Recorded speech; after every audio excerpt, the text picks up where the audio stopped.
Welcome, ladies and gentlemen. This is Angels Lounge, the short, brief program where we have a quick chat with angel investors doing big things across Africa. On the program today, quickly, we had to push him to do this. We have with us my Uncle D. Mr. Dele Badejo is in the building. And we have a way we welcome our guests.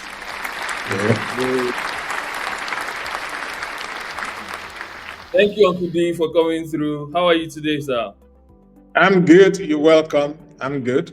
Good as usual. Great, It's great, good. great, great stuff. So there are people who may not quite know you and know your background and may be interested to hear from you directly how you describe yourself. So let's meet you, Uncle D. Okay. As you said, my name is Dele Badejo. I'm married. I have two adult children who are now home. Awesome. They live in their own lives. I retired after 40 years in the oil and gas industry as an Mm. executive. So I'm enjoying my retirement with my wife, Ah, traveling, going nice. on cruises, and spending time with the next generation, mentoring, Great. guiding, and supporting them to fulfill their own dreams. So I like startups. I like Great. corporate governance, board support, advisory. So that's Mm. what I do now, and I'm enjoying it. Ah, So hence I learn. hence you're in land. Yes. Thank you so much, sir. What would you say was the major reason, the strongest influence that moved you into being an angel investor? Okay. Um, I've been doing this on my own, sometimes with a few friends. We made some wins and a few losses. I would say it's easier when you have a pool of people that you can rub mind with, and you Yeah. get more professional guidance than if you go in it alone. When you go alone or with a few people, compared to leveraging on land, your chances of failure are more. But with a structured organization like LAN, your chances of success are more because you are Yeah. guided, you can Yeah. discuss, you have opportunity to listen to more pitches, there are deep dives, and then you have a kind of guidance on investment decisions. Yeah, it's still yours, but at least you have some professional guidance. So for Great. me, LAN is a win any day. Awesome. Thank you for that strong endorsement, sir. How do you describe your thesis? What do you look out for when you're talking to founders or startups that you're considering? What the I would say industry, you know, what what do you look? for me, the industry does not really matter because what drives me is to see value creation. That's what drives me. Okay. And I'm a people person. I invest on people. Hmm. So I have to see that burning passion in the founder. For me, the founder makes all the difference. So I Hmm. have to see that burning passion in the founder. I have to see that energy. I have to see that character, integrity in that person. Once I get the red flag, I'm off. But once I can see that passion, the energy, the edge, and then I can look at what the person is selling. Then I then look, is he is he producing a unique opportunity to make a change in the life of people? Okay, it must be value add. It must make a critical change in the life of people. Either make things faster, better, quicker, safer.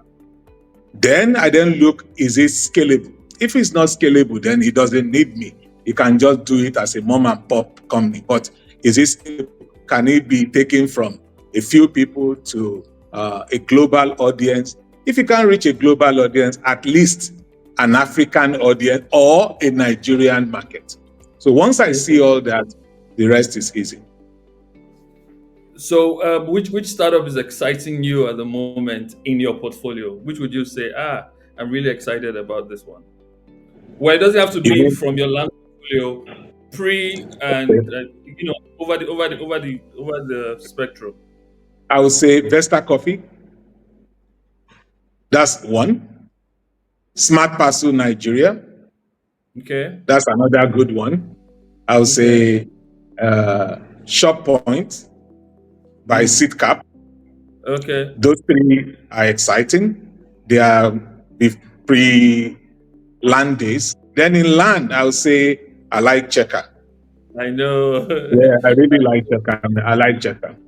Call it an I know. endorsement, but I like what they stand for. I think it's scalable. I think it meets all my criteria for investing.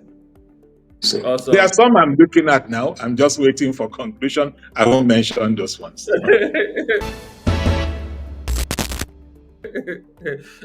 Thank you very much, sir. It's good to know. But so, I know you mentioned earlier about the elements in the founder that you look out for. You also spoken about the the structure of the business that interests you. But is there a few things there that throw you away from from a deal? You know, when you're looking at a deal and it doesn't, what are those things that doesn't work for you? Once you misrepresent, I'm off. For me, integrity is key, on at least from the founder part. Must Mm. be a person of integrity. Most Are other you able things to can tell that? be corrected. Okay? If you How are don't you have, go ahead. how are you able to tell that? I was just wondering how you're able to tell that a person has integrity or otherwise. Experience. I can run checks. I can tell when somebody is lying. I told you I'm a people person. I My strength is in people. You know, Mm. sometimes people get carried away, they get excited, they try to throw numbers at you, things that you know is almost impossible. So I note those things and then I will check. I mean, you're throwing numbers that the business opportunity, the reach could be 10 billion. You just throw numbers out there without doing your due diligence. You tell me that you're already generating X amount of cash. You tell me some things that I will note those things down. And once I leave you, I'll go and check. And if those numbers are not right, then it means you are trying to misrepresent to get me. That is dangerous from a founder. It's a big flag. And for me, it's a no no. There must be integrity, there must be truth. You must be able to say you've just started, you've not done it. If you've not done it, say you've not checked the market. Say what you've done and what you have not done. The purpose of investing is not just to make money, it's to add value. So what I will want to see in that kind of startup is how I can be of value. I have network of people, I have friends, I have family, I have people I've known in my 40-year career in the banking industry, finance industry that I can leverage on to support such startup. Okay. So if you really open up on where you are, it's easier to know how much or at what level you can support that business. But if the person is trying to make himself look better than the business is, then it's a big thing. You will pay for that if you continue to invest in companies like that. You'll find out at the end of the day, you will have been led on the wrong path, and that could be dangerous. Indeed, indeed. Thank you so much, sir, for those insights. So, there's this debate about tech, tech-enabled businesses, and SMEs. What's your position on those? I'm tech. I'm interested in tech. Okay, is the difference between walking your way all the way to 20th floor of a building or taking the elevator. You know, tech is an enabler. It enhances. It makes things faster. So if you have most things we have today, they already existed. Things are existing. Things we do are existing. Then with tech, you look at it and you say, how can we do it faster? How can we do it safer? How can we do it better? How can we make it more profitable? So when you put tech or you put AI or you put all those nice sounding words, it just means that you are leveraging. Indeed. You are multiplying your growth. You are talking about quicker returns than the conventional slow path, SME, all those we planting potato, we doing bananas. So yeah, they are good businesses, but I believe tech can enable any business. Indeed. Indeed. Great stuff, sir. So, you had brought up something that got me laughing.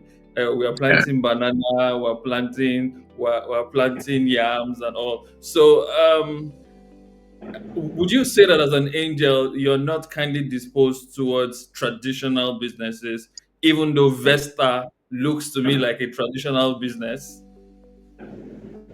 Vesta is different.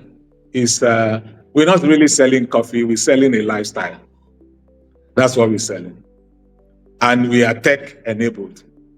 The tech Okay. guys like Vesta. It's a place where the tech guys can go to. They don't need to have an office. They go to any of our shops, put their computers down, laptop, and work while having coffee. So it's not really about coffee. You can sit in your house and have coffee. It's a place where you can meet like-minded individuals, talk, generate opportunity, network. That's what it's about. So it's a bit tech as well. Then for me, what I will not go into is things that can die, things that need to be fed, things that will fall sick, things that need doctors. I Livestock, don't or vets. Those one. I like agriculture. I believe it's important to life, but I'm not interested. That's personal. Some people like it, good for them, but I'm not interested from my past experience in the the beginning of agricultural food chain. I will enter at the processing phase. I like the processing part, agro processing. You bring your cassava, your yam, and we turn it to something that can be preserved, something that we can scale. But going to plant cassava, no. Or making a poultry or pig farm or snail or fish in your pond. No, I'm not. I'm not. Yeah. you're Oh, there are out. many people who are interested in that, not me. No. Okay, so I'm going to ask you, sir, has there been a time where you, no, no, you would have, but can you share with us maybe one or two of those experiences that didn't go well in terms of you being an angel in a project that didn't go well and what your lessons were? Yeah, I've been in. Let me. The one that really, I think, my biggest loss or mistake was we tried to kick off a gym business. Okay, and put a lot of money in it, and we lost out. Number one, we didn't do our due diligence well. The competition stiff, the location terrible, and at the end of the day, we just shut it down. Mm. So if I'm to write a book, that would be a typical title of How Not to Angel Invest. How not to angel invest?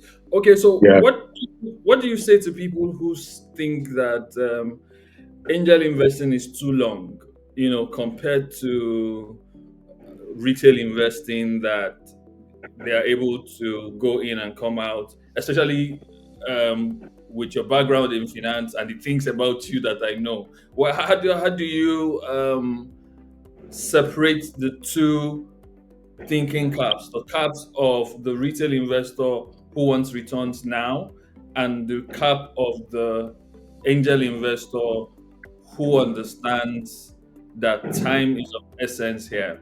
How does that work for you? You know, we all have different things that excite us. I also like a bit of excitement. Some people they go to casinos and get their excitement from there. Good for them. Some people, they trade, they day trade. I trade sometimes.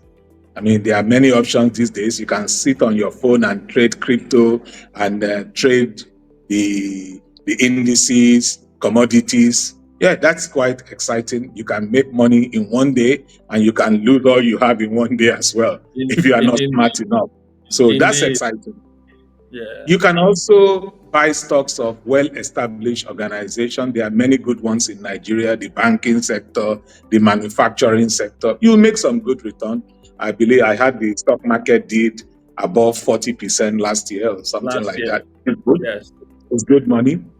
You can, is above inflation. You can also do commercial papers, bonds, treasury. You can put your money in fixed deposit. You can do 1 month fixed deposit at a good rate. Those are quite fast and they are good return. But Mm-hmm. then if you want to really make money and create value, I'm talking the kind of money you cannot make in an established company or doing all these other things I've spoken about, you have Absolutely. to come to angel investing. Because by the Absolutely. time companies are big, the money is already made. Indeed. You come in now that the guys have brilliant ideas, they have unique selling points, and they lack the corporate governance, the structure, the finance to be able to actualize their dreams. That's when you can come in, you support them. When I mean support, it's not just money. You Indeed. support, and then you Indeed. support them, and they grow. You could 100 times your money. That's the kind Indeed. of 1,000 times your money. By the Indeed. time you hear about them on the pages of newspaper and on CNN and everywhere, the money is already made by some people. Made. And Yeah. that's when most people really want to buy it, when they know them. The only way you can know these companies when they are young is when you associate or belong to networks like LAN. Thank you, thank you, thank you so much. Okay, so this wasn't how I thought this would come out, but I'm really grateful for your insights and the and the direction in which you have tilted the conversation. I was going to ask you, Dosa, what is the role of faith in the life of the founder? So it seems like something that isn't spoken about at all. So, are you big on faith, sir? Number one, and then um, how does faith affect the capacity of the founder to execute their dreams? Okay. Maybe I'm different. I'm sure you go to some people, they'll tell you faith is nothing to do with it. For me, faith has everything to do with it.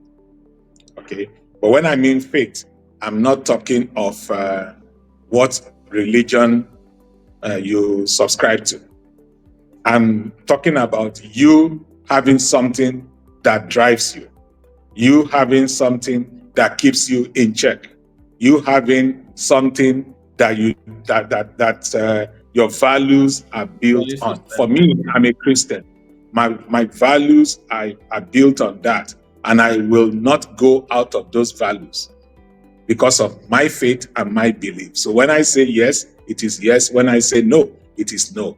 I would like to see that kind of strong ethics based on a belief system from a founder I'll be putting money on. It could be whatever religion, it doesn't matter to me.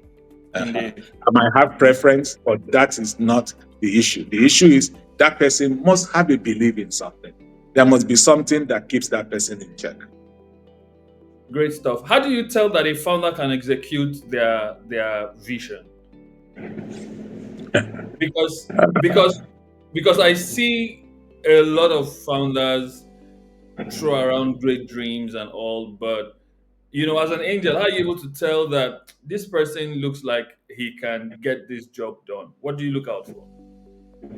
When you've walked around the world, and I've been around, I've seen people globally, you learn to identify hunger and passion Mm, when you see a person talk about their dream.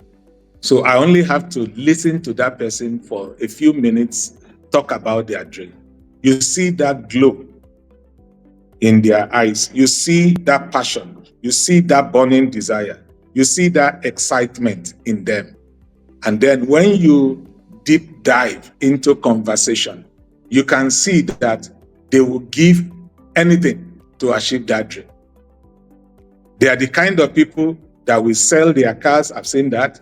Somebody sell their car, somebody kind of sold everything, squat with a friend, and put everything into that business. That is the kind of founder I'm looking for. If you believe in it, let's see your skin in the game. There are a lot of people out there who are just looking for spending money. They want somebody to be paying their salary or sustaining their lifestyles. Those are the ones I avoid, and you can tell those ones also. I think being a part of a network of investors is a good idea. It does not have to be Lagos Angel Network. It could be other network. It could be you meeting regularly with other interested friends and looking at opportunities to invest in. There are many opportunities in Nigeria, several opportunities, lots of young men who are innovative and creative. They are disruptors. They have good ideas. And it's not just about making money. It's about supporting the younger generation. It's about fulfilling their dreams. It's about helping them to actualize themselves.